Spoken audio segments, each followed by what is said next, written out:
a minute doing these breakfasts. If you understand, you look in the news and things, the lately there's some instances and things going on with myself. You all have seen that. I'm not going to comment on the investigation that's ongoing. So, that for one Pine Elephant, I will be here serving you continuously. You're not going to see this guy run, hide, duck, squeeze up, or anything like that. So, we'll continue to do business as usual, but my business will not overshadow your business or the city business. All right. Let's make sure that's clear.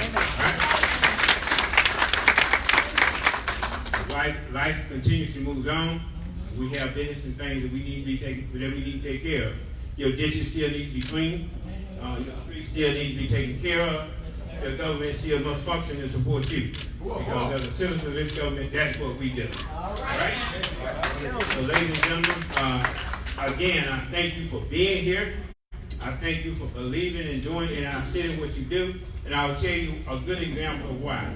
When your city government comes out and asks you to participate, support stuff, you do it. You hear it straight raw at this breakfast once a month. You hear the raw story. You hear the real deal. Oh, yeah. All right? And you get it straight up just like that. And I appreciate you being here. And I appreciate your support in getting that done. Thank you.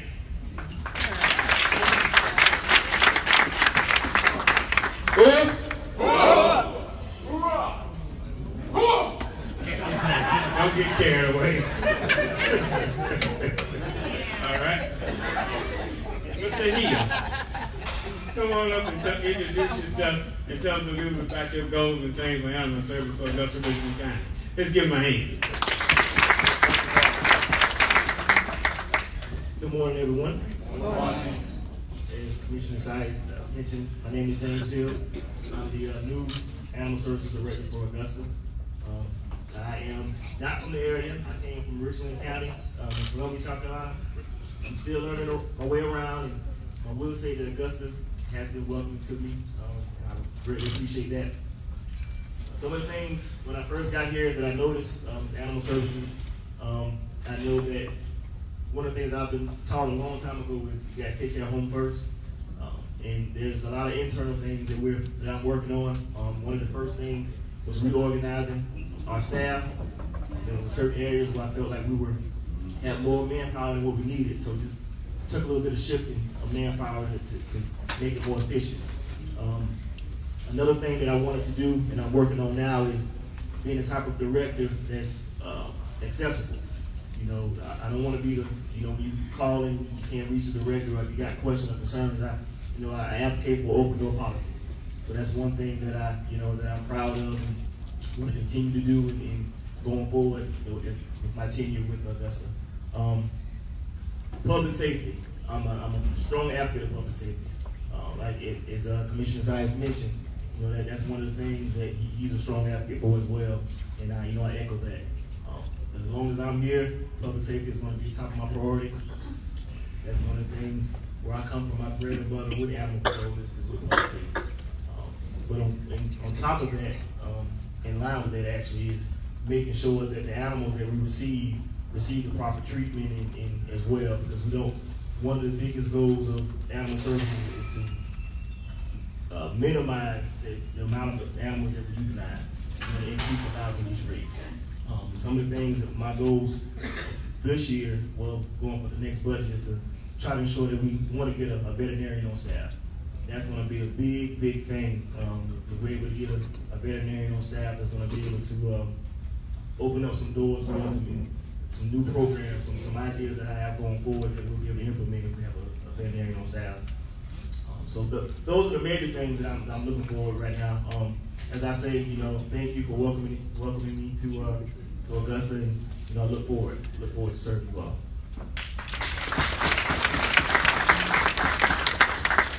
Thank you, Mr. Hill. We appreciate that. Now, when we were interviewing Mr. Hill for the job, that is why Mr. Hill is reminded of our public safety.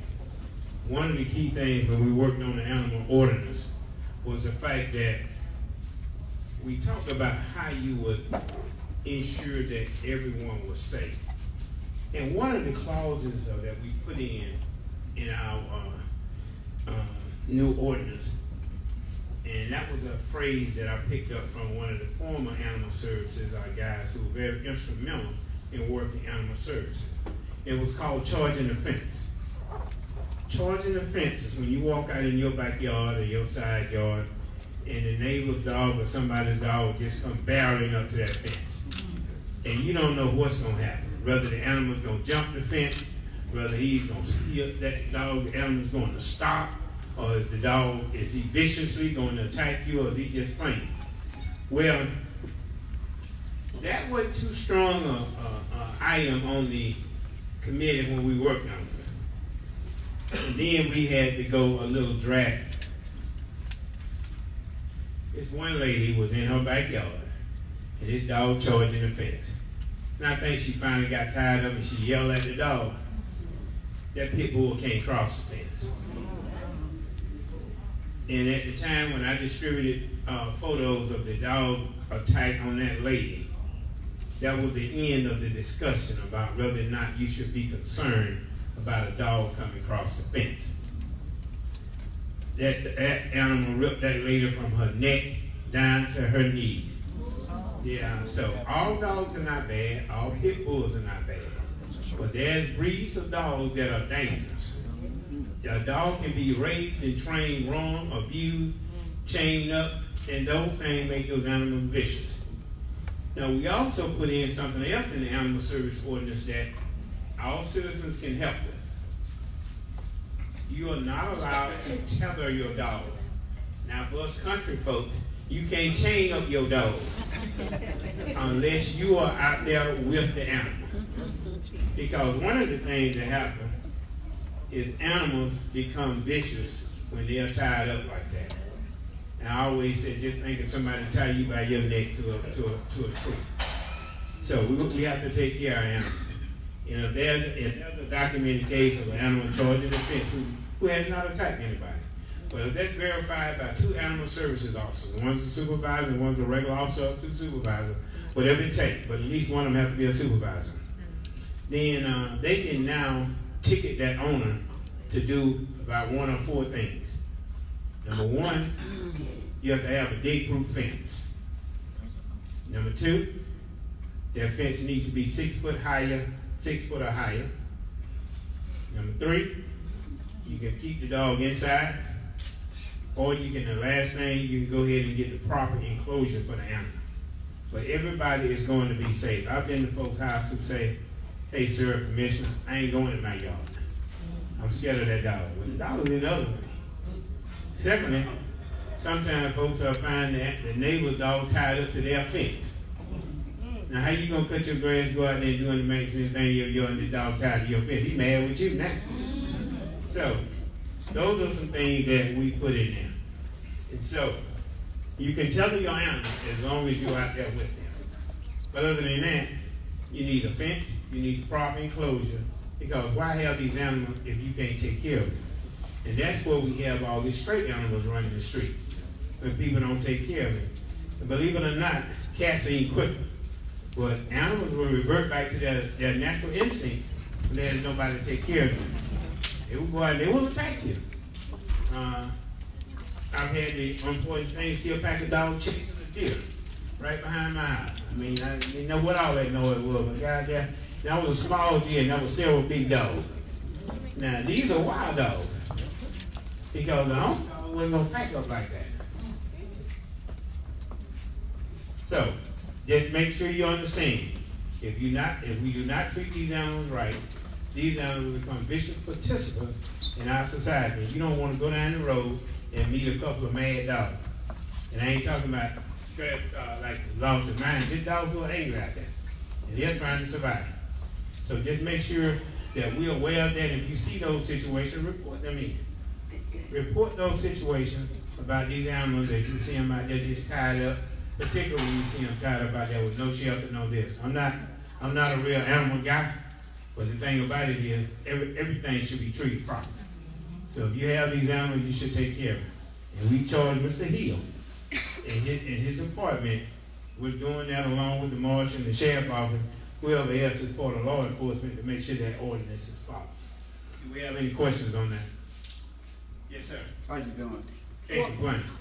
Well, you know, what breed of dog could you tell me, perhaps the director can tell me in Richmond County that cases, or near cases, that would have when it comes to people and dogs and attacks? I know I'm a victim because you know the story behind me. I could have lost my wife with 3 pits coming after her. So what breed of dog? I think on my street, every other person got a pit. Ms. Hill, have you been here long enough to respond to that? You don't have to. Because I can answer some of it. Well, as far as breed specific, we get attacks from all types of breeds. Like in a lot of areas, the pit bull is a prevalent breed because of the popularity.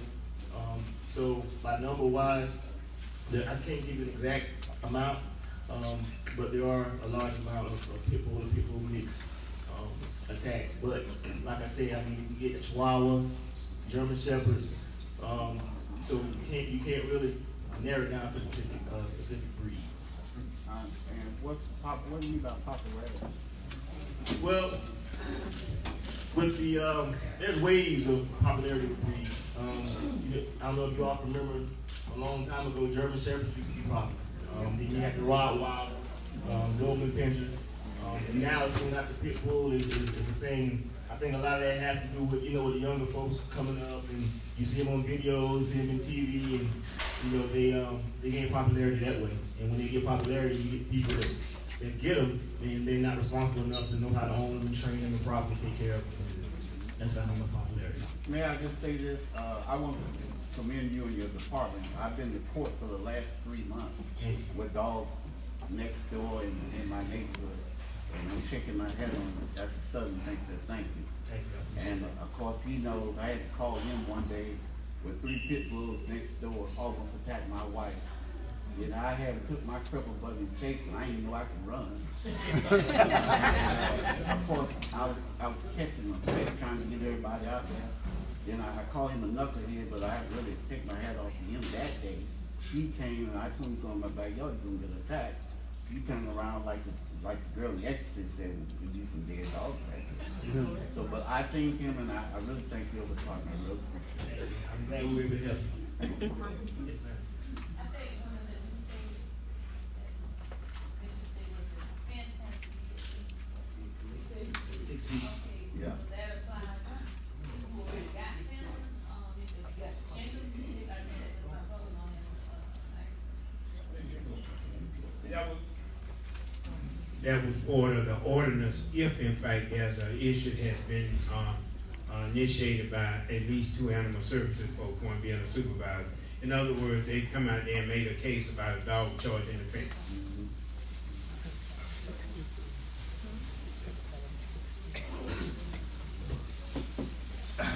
My name is Devin Jefferson. I used to work for Animal Control until I retired. I've been there for 22 years. I met Mr. Hill when he first came in. I sat in his office and told him some of the horror stories about Augusta. Just give him a little background where he was coming into. Now, to answer Mr. Daknak's question about the breed, and like Mr. Hill said, it's a mixed breed. For my 22 years at Augusta, most of our major attack was pit bulls. Okay? And that's just the bottom line. Some of the pit bulls were good, some of the pit bulls were bad. But the major ones were pit bulls. Now, the reason the ordinance went into effect is because of that one lady who got really tore up. And that's when we started saying, hey, we got to do something about these dogs charging the fence. We all have cell phones now. So when you report to animal control, take pictures. The best thing that happened to animal control is when we got cameras. Because it wasn't our word against that person, it was our picture against that person. And we won a lot of cases that way. And it was really great when we got our cameras and everybody had cameras just snap pictures. Okay? And like I told Mr. Hill, 3 things about animal control. The person who made the complaint, the person who caused the problem, and the person who is just looking in at the problem. And you're not gonna satisfy all three. Somebody's gonna complain that you're not doing your job right. Either way you do. So that's a heavy job to have. Thank you, sir. Any other questions? Excuse me. Yes, sir. Hold on. Recently, how you doing?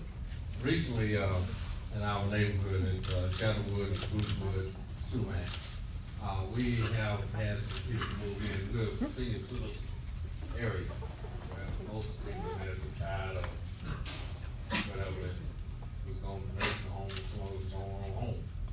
But we have young people moving in who has these dogs, and some of them want to come in and breed dogs. You got a guy who want to breed. Got a guy who want to breed Doberman Pinscher in his backyard. Well, you know, if you don't have a lot of space, it's gonna create odor. And so he has an odor in his backyard. We taken him to court. He had several dogs in his backyard. We took him to court. The judge told him he couldn't have us four. Now he's got some more. They multiplied or something. He's got more back there. And we've had the sheriff department over there. He just seems to be a guy that don't want to do right. Now we got a guy on the street. He has some German Shepherds. They run in the wild in the street. And I've been living there for about 50 years. I just have not seen as much animals roaming the street as we have now. And I told one lady that I was going to shoot the dog. Because I came out of the house, I went around the corner of my house, and the dog was standing there looking at me, and I'm looking at him. I'm like, Dad, I can't run. So now I want to get my gun and go shoot. And my neighbor went down the street. He said came out the back door, and the dog was standing in the back door. He wanted to shoot. Well, then you got a situation with adults. Don't shoot my dog. Well, you need to keep them up. Well, what can we do now? We've had several incidents. Shoot him. We've had several incidents where we've had these dogs. First of all, I would like to say, please don't shoot a dog unless you absolutely have to. You have the right. You don't have to be a victim in your own house or on your own property. What I will say is, what I need to do is get your information, and I can have my officers do patrols out there on at least a weekly basis. So we have a presence out there, and we can increase the chances of likelihood to be able to get the animals that want to do out there. I know a lot of times it's frustrating. Sometimes it's frustrating for officers as well. We do what we can do. We take the court. The system plays out, and the problem still persists. But we just have to keep trying. That's what we can do. In a situation like this, if you have a problem with the dog constantly roaming around, I think if I get some guys out there that patrol on a routine basis, we should be able to help with that problem. Here you got one more here. Good morning. Good morning. Occasionally, I Turn have that one on, and we need to flip it. occasionally I have to. Give the mic off. That's fine. Just go ahead and talk. Occasionally, I have to trap squirrels because they, for some reason, like to chew on my windows. Can we still call your office to pick them up? No, ma'am, we don't deal with wildlife. The reason is we have very trained for that. The Mexican animals, dogs, and cats. Now, what will happen if you set a trap for a cat or a dog, and a wildlife goes in there, then we'll come out and release it. But generally, with a squirrel, you just have to do it for it's a nuisance. We do have private companies. We do have private companies that you can contact. Of course,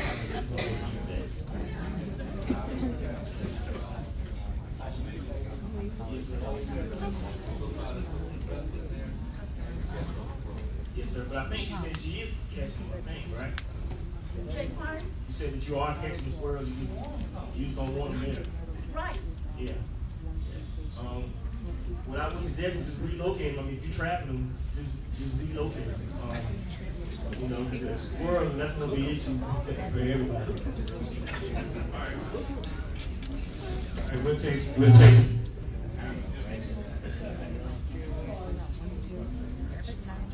We have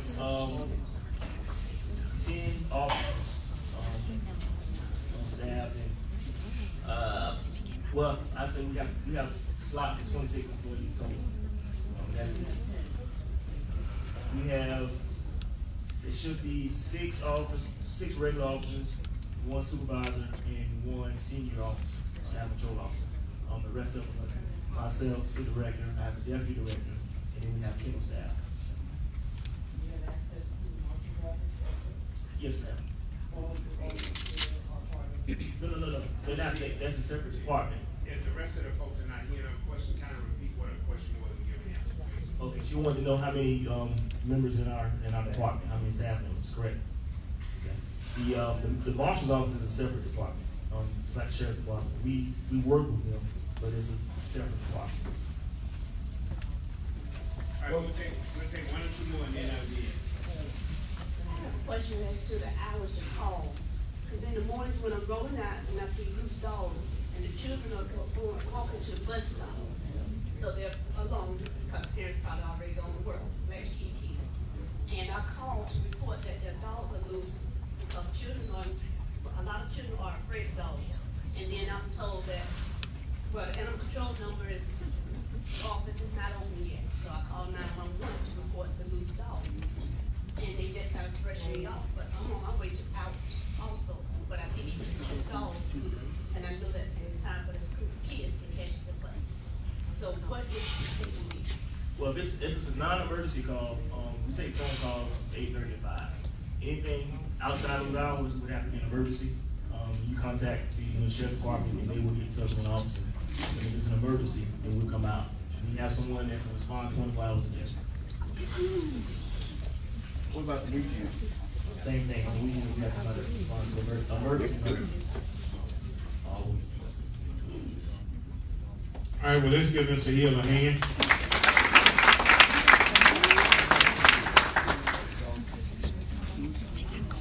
Like I said, he wasn't scheduled to do a presentation, but I guess he just about done that. And, so, you know, you have to always be ready in this day and time. Now, one of the things that was, the developer mentioned that they might be here today, but they did not make it. Remember that was a development project up on Tobacco Road out at Circle K? Yeah, y'all remember that? As part of the process and things to continue to bring businesses and development to all parts of South Augusta, especially as we classify the underserved areas, we have some more development pending in that area. We also have several businesses that's pending to come out in this area as well. Y'all remember Mr. Tim McFalls? He's our commercial project manager guy, the commercial retail project manager. They are working very hard to get the necessary businesses and things out here. And there was one particular project that sort of fell apart. That was the one at the corner of Quail Hollow Drive and Tobacco Road, more or less across from Pinnacle Place. We're still working on that one. The developer is trying to buy additional land to be able to put the project there without it being squeezed up in that small area on the corner, which also meant it was, we have a traffic issue there as well. So, and in fact on that, I want to congratulate Spanish Straits and Southampton. They brought their cases forward for additional traffic control measures.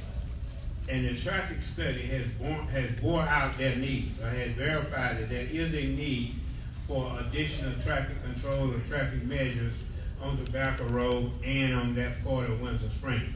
We don't have a final answer on that as of yet to those members and folks who brought that forward. But the traffic study has been in your favor as to get some additional controls put out there. So continue to bring those things forward when you see the need or you see there's a problem or you feel like that is really dangerous. And Southampton sort of has only one way in and one way out But there's a little cut you can come on this street, I think it's called Chapstick, but that really doesn't serve Southampton. All of them come out on Southampton Drive or whatever that street is. So, you have those issues, continue to bring them forward, and we will get them addressed for you. So I'm proud of the folks who stuck with it, came out here, we had a couple of meetings about it, we got with traffic control, and now we are on part to get that done. Windsor Spring Road is not complete yet. I know it appears to be complete, but it's not. The contract is still in control of Windsor Spring Road from the Tobacco Road all the way up to, I think that's highway up into Helton, out of the post office. What do I mean by that? There was several complaints about the grass growing up on Windsor Spring the last month or so. It was atrocious. But the developer technically is responsible for keeping that grass cut. And through some series of messages, phone calls, and angry shots, we got the developer back out there. And also, I want to say commend the correctional department. They got some folks out there as well. But technically, that contract is supposed to do that, and we need to keep them folks held to the fire, feet to the fire, to keep that grass cut. But the prison crew did come out there, it was some bad complaints, and so they supplemented that for a little bit till the contractor got his folks back out there. We're gonna keep that steady, but the grass, it got pretty tall on Windsor Spring. And so we're going to continue to do the same things that we do. It's been a lot of rain, so all the retention ponds, they done growed up. All the ditches have grown up, and everybody mad. I understand that. But we can't get every ditch and every in Augusta at the same time. But here's what I do need you to do. Continue to call in about your ditch. Whether you call your 311 or you call your commission. If it's in District 4, I don't mind the call. I try to get the folks out there in Augusta. I don't mind the call. But the thing is, if we're not familiar with that particular spot or ditch or don't know it's rolled up, then the only way we're gonna know is if you out there calling, letting us know about that. That's part of the stormwater program that we have. I don't want to say part of the stormwater fee. We have a stormwater program. You contribute to it with a mandatory fee, and so we want to make sure that you get your money's worth, because that helps our city, that helps your neighborhood, and that helps you as a citizen of Augusta. That you don't have to worry about Jake coming out that ditch or coming out that retention pond, and they out there. Ain't no mistake about that now. They out there. So we want to keep them in their normal habitat and not up in your yard. Because I can't get Commissioner Williams to go out in the bushes with me. I've tried a couple times. That Chicago fella is not going to go in that ditch with me. He done made that clear. So, you know I got a pair of snake boots. So we just jump on out there, whatever you're wearing. All right? Now, all right, I want to bring the tag girls up real quick. Y'all come on up. I want y'all to introduce yourself. Just tell us your name and what your goals are. Real quick. Well, my name is Heather Johnson. I'm the captain of the tag, and I'm a senior. And after high school, I was going to go to college, study law and dance and run track.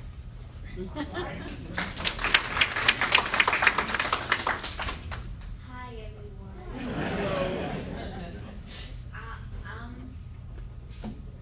I'm the chief of tag.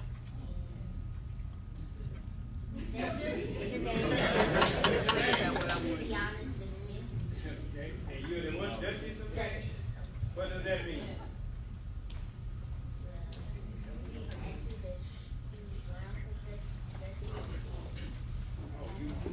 Oh, that was a title you earned. Okay, give her a hand.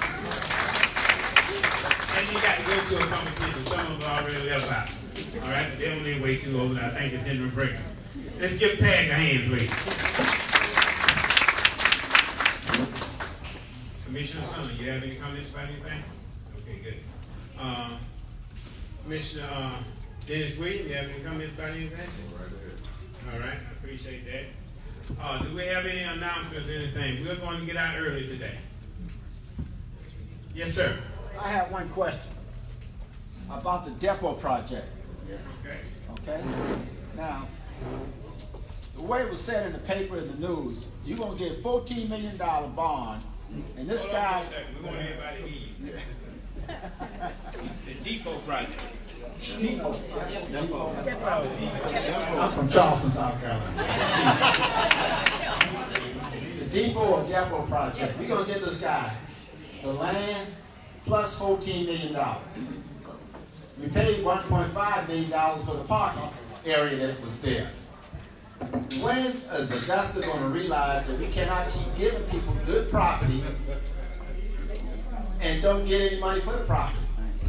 You know, Commissioner Sammie gonna answer that question, so he's coming forward. now, remember now, you go back a couple of years. Port Royal, we gave them money to build Port Royal. They went into bankruptcy. Someone bought it for like $2 or $3 million. Okay? The parking deck. Fred Russell said we got the air rights, but not the land rights. We don't forget. You know, and these people get in the news and say, oh, this is a good project for Augusta. This is a good project for Augusta. But when it comes time, when we look back at it, it wasn't a good project for Augusta. So my question is, or statement is, make a good deal for Augusta. That's riverfront property. We should sell it for $14 million and let the guy put his own building up there. But we got $14 million instead of us giving $14 million. Now y'all know I don't say too much, but when I saw that in the paper, I got hot. Okay? I got hot. We gotta stop it. We gotta stop giving away our property. Taxpayers' money. Hello? Well, obviously, when Mr. Sias set me up, decided to give me a lesson, I got some time to take a few minutes to do that. But actually, I really don't need to say anything. I think Mr. Jefferson just adequately answered the question, what we cannot afford to do. Well, let me just refer to some of the latest comments that you might have saw this week between myself and Mayor Davis publicly. I said quite a bit more than what was shown about me, but some of the closing comments was that we have been working on this project for about 4 years now as commission, and we cannot afford to lose this project and become an SRP project that goes to North Augusta, and we are not going to allow this to happen. I find that comment to be very disingenuous. Reason being is because if you notice by the SRP Park over in North Augusta, some citizens sued North Augusta for the amount of particular money that's going to put in there. If we would have put that baseball park before it went to North Augusta, we would have been on the property most likely that the cyber buildings are on.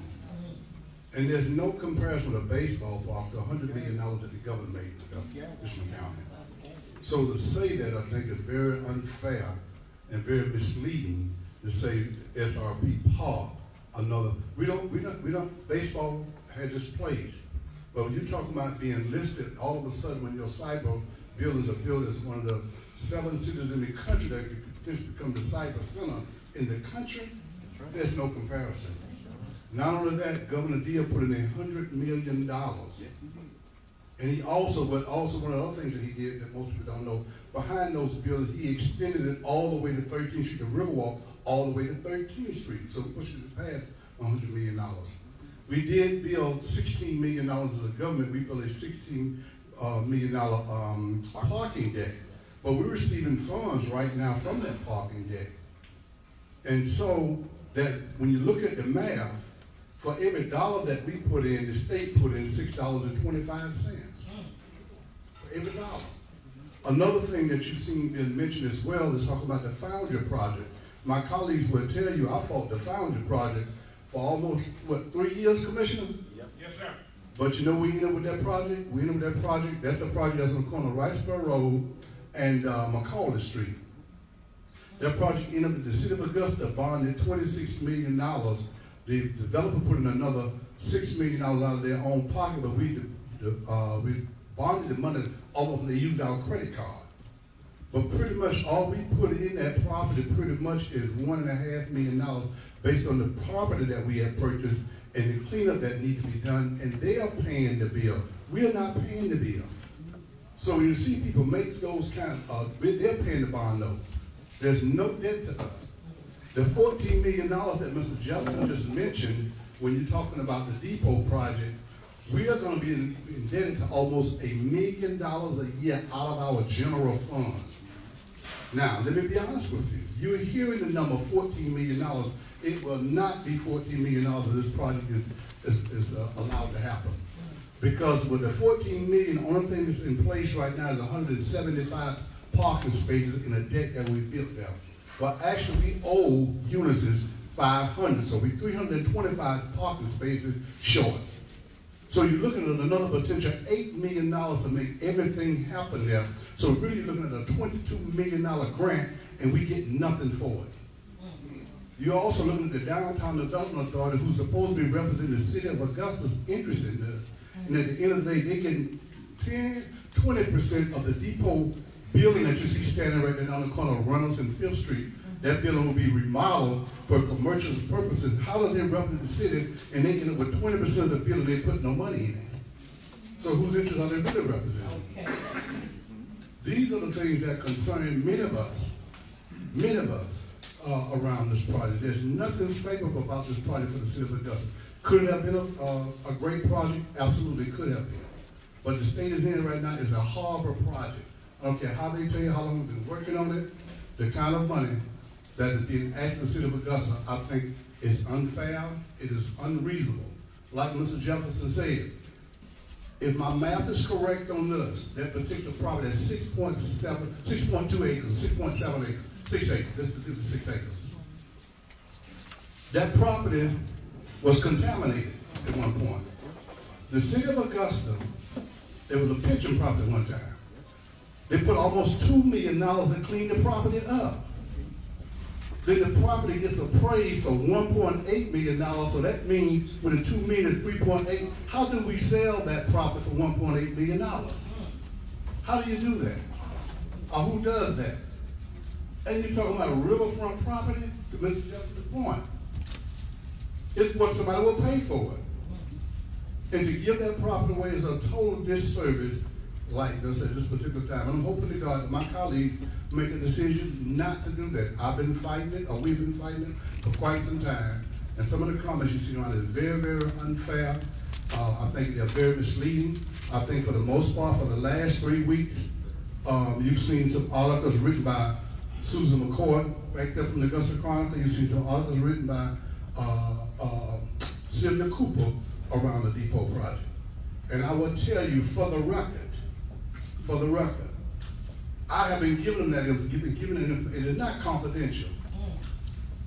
I've been given that information, but the information is not confidential. It's information that some of my colleagues don't want you all to know. Okay. Because it puts them in a bad light in trying to do this deal. There's nothing confidential about it. And I got one more bombshell I'll be releasing next week about the property. It's a very, very unfair deal to the citizens of Augusta, and we should not be where we are. But sometimes you go to sleep at the wheel, but we are awake, alive, and well at this particular time. Thank you very much for your time.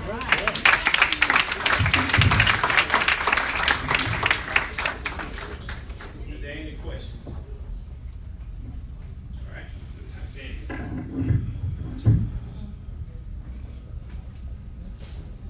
Now, let me assure you that the same concern that Commissioner Sammie has about the city's finances and that depot project, I share the same concern. I share the same concern. What are we doing with our taxpayers' money in this situation? It could be a great project, but it's not a project that I can support personally. And so when we're talking about that kind of investment, the kind of hidden issues that go with that, we have an obligation to some folks that are already here. That old saying about a bird in the hand is worth two in the bush. We got some birds that's in hand, and we are putting those birds at risk with this particular project. And I'll give you an example. There was a lot of media attention about the parking lot when that parking lot was paved at the depot area. Everybody remember that? Oh yeah. So why did we pave, lack of a better word, why did we pave that empty parking lot? it costs a bit of money to do that. But here's why that parking lot was paid, and the city did not pay for it. The city fronted part of the work, and the Economic Development Authority ended up paying for it. We were under a contractual obligation by the city of Augusta and the Economic Development Authority to put a paid parking lot in there. It just was almost 3 years behind schedule. And the issue became a legal issue for Unisys. And their simple point was, give us the parking lot that you are contractually obligated to give us. And we took that task to hand. Commissioner Sammie, myself, and a few other folks, we had a couple of meetings on it, and we got that parking lot process started and got that parking lot paid because we were under contractual obligation to have a paid parking lot, security lights, access, and a few other things that went with that parking lot. It was more than just a parking lot. It was a contract that brought that global company here to Augusta. And when you involve the state of Georgia, global companies, in the city of Augusta, our development authority, and you make a promise, you got to honor that promise. And that's a contractual obligation. It wasn't just a simple promise; it was a contractual requirement. And we were not about to allow the city of Augusta to be sued over an issue that was simply and plain paid the parking lot. Now, just because you see a few cars out there doesn't matter. That was a contract that we owed them. Now we're talking about digging it up with the depot project. And we still owe them the same amount of space. And I'm not finna vote for us to get sued. And we don't want companies or bad names saying if you go to Augusta, they'll make you a promise and then renege on it later on. So that's the idea with that particular part of the depot project. Do we have any questions on that? Yes, ma'am. I don't have a question, I just have a comment from the pictures that I have actually seen of the proposed design of the depot project. As a citizen, I'm concerned that it doesn't seem to be designed to properly take in the view of the river. And if we're gonna have something built on the river, it should capitalize on the view of the river. So that is a concern to me as well. I'm gonna answer that for you. The way the riverfront is set up, let's take a moment and compare it to Savannah. One of the things that happened in Augusta in, what was it, 1905, 1902, somewhere along in there, we had several floods. So we ended up somewhere in there, I guess, we ended up with number one, what you call that thing? The levee. And then we ended up with the locking dam. That was all the controlled flooding. The question I never could get answered in my mind was why North Augusta didn't need the same thing that they needed on Augusta, on the Georgia side. So the bottom line, we're not gonna get rid of the levee. And as long as the levee is sitting there, your view for the river gonna always have to be from the top of the levee. High-rise buildings close to the levee and close to the river. That's just the way it is. And the Corps of Engineers, you can see how hard it is to deal with them. So I don't foresee the levee ever going anywhere. There's been a couple of thoughts put forth about that, but no, you're gonna always have that restricted view. Okay? Any other questions? Where are we with the parking meters downtown? The question was, where are we with the parking meters downtown? Just a quick background, just a quick moment of background. One of the things that all of us agree on, downtown has a parking control issue. There is parking. There's plenty of parking. But how do we manage? That's the word I was looking for. We have a parking management issue. We do not manage parking well or at all downtown. Give you a good example. When people say we don't have anywhere to park, look at the number of parking decks down there. There are several parking decks. Look at that was an evaluation of parking. Now, I'm not talking about the thing about the arena. I'm talking about a true assessment of parking, and that was plenty of parking downtown. Number one, a lot of private companies control that. Number two, there's a couple of those decks. private, there's 2 now regular public decks. But we don't have complete control of either one of those decks. So, we have people who come and park in a spot downtown and go across the river to work. We got parking places that are controlled by, parked by employees who stay there all day. Now, one of the things that we did do to bring businesses to Augusta to downtown to help with just bring the businesses, and I get back to the parking piece. This is part of it.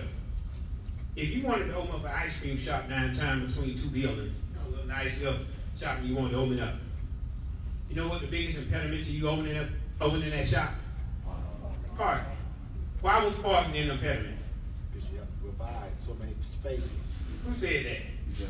You had to provide spaces that you didn't have and didn't control. So guess what? You couldn't open your business. We got rid of that last year.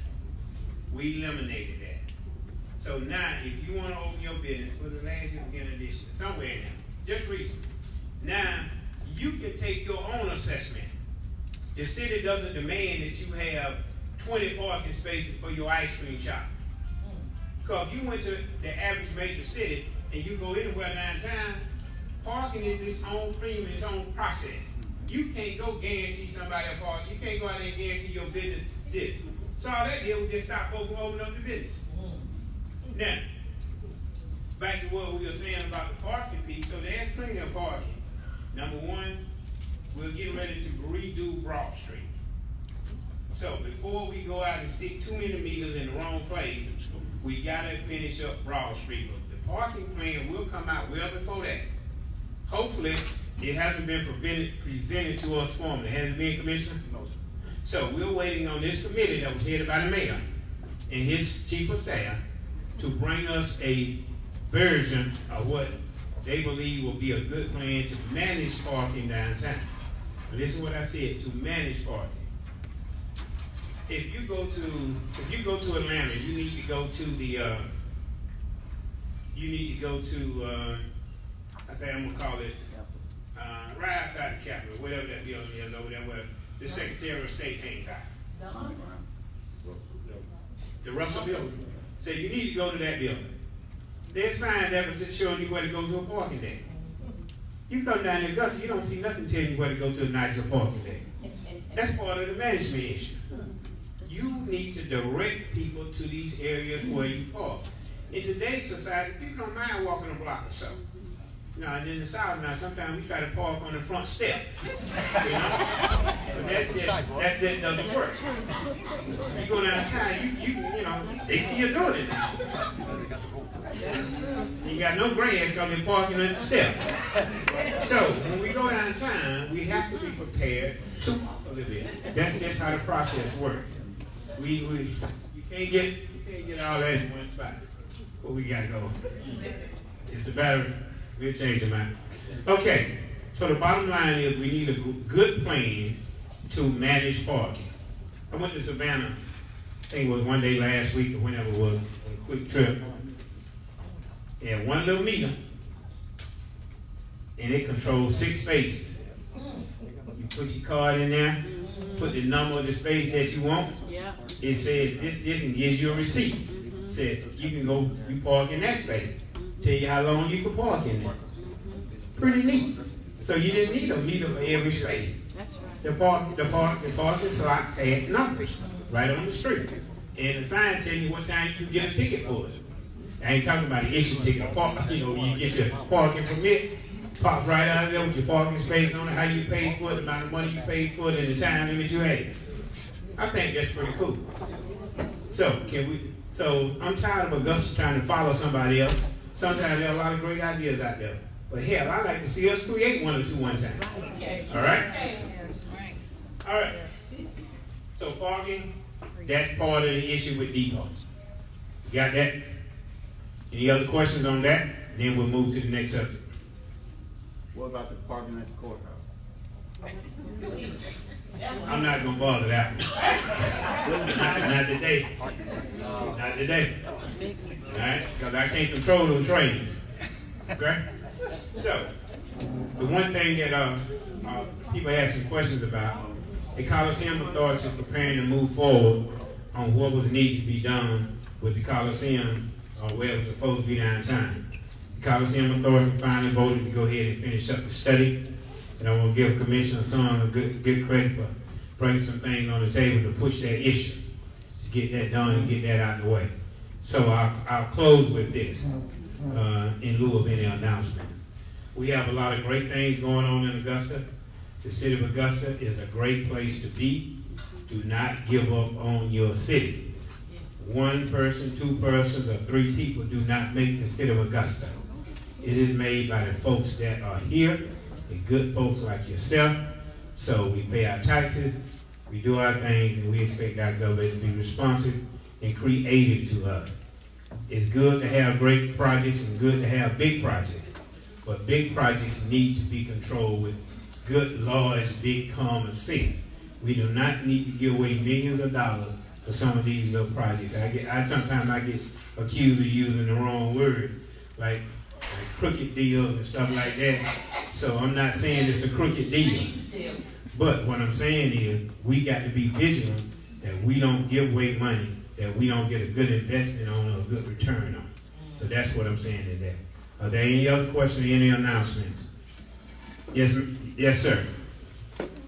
What's your question?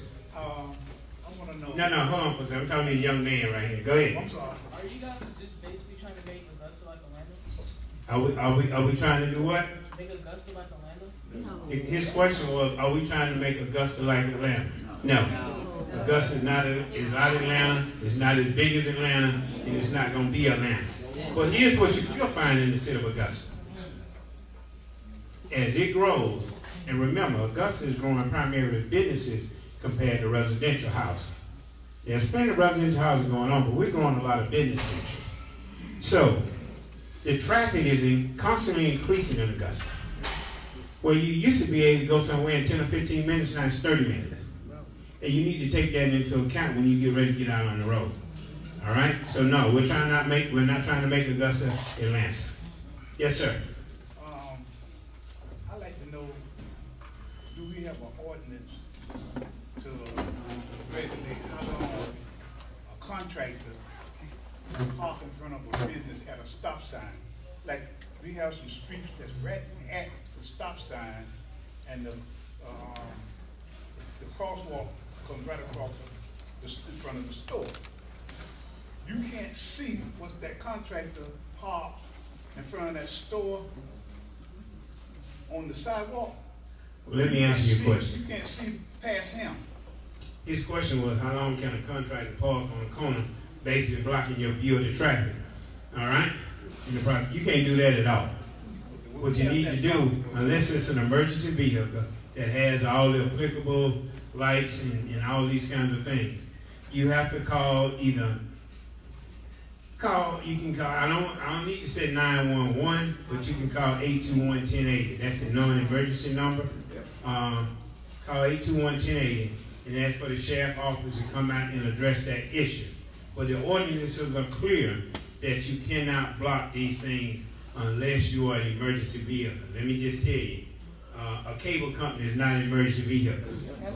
They won't tell you that sometimes, but they're not emergency vehicles. But there may be an occasion where, in parking on a yellow area or something like that. But go ahead, what was you about to say?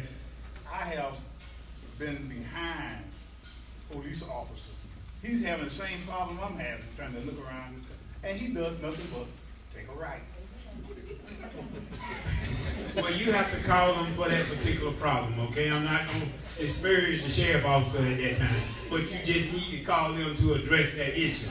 All right? Maybe he wasn't in the mood to address that issue at the time, okay? But you do need to report it, okay? All right? Last question. Yes, sir. Okay, I guess it'll be two then. Go ahead, sir. Okay, I understand what you said about your kids. Anything in the works on additional bridges that may be built over the railroad tracks? That's one question. And the other question is, yes, Augusta is growing, but Augusta is also losing a lot of tax revenue because there's nowhere to live in Augusta anymore. So people are moving to Evans and Columbia County and Grovetown. So All right, well, okay, just 1 second, okay? If we make it noise, we won't be able to clearly understand this question, so I appreciate it. State the last part about nowhere to live. the living areas or the living space of Augusta, the city itself and its perimeter only goes out so far, or the county. So what's the solution to keeping people here in Augusta for that tax revenue? So that, because what I'm also noticing is, yes, Augusta is growing, but I'm also noticing an increase in the homeless. It seems to me that I see more and more homeless people on the street of Augusta that I've never seen in my life. Let me start with the point about the residential growth. It depends on where you're talking about that. Just like the other building in Columbia County, we have areas in Richmond County, particularly in South Augusta, where there's a lot of residential housing going on. A lot of it is apartments and multifamily dwellings. The suburban sprawl part is just about over. But there's a lot of multi-family units and those type buildings that are growing, that are coming up. Number one, it's easier and cheaper for the folks to build them that way than to set out and take 10 acres and build 5 houses. So it's more revenue beneficial for that, and it also brings more taxpayers in. So there is room to grow.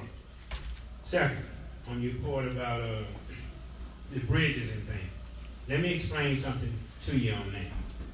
When you talk about putting a bridge, overpass over a railroad track in certain areas, you take away a lot of property to do that. Just say if you took the railroad track right next to the courthouse to run there. You know where the bridge was started at?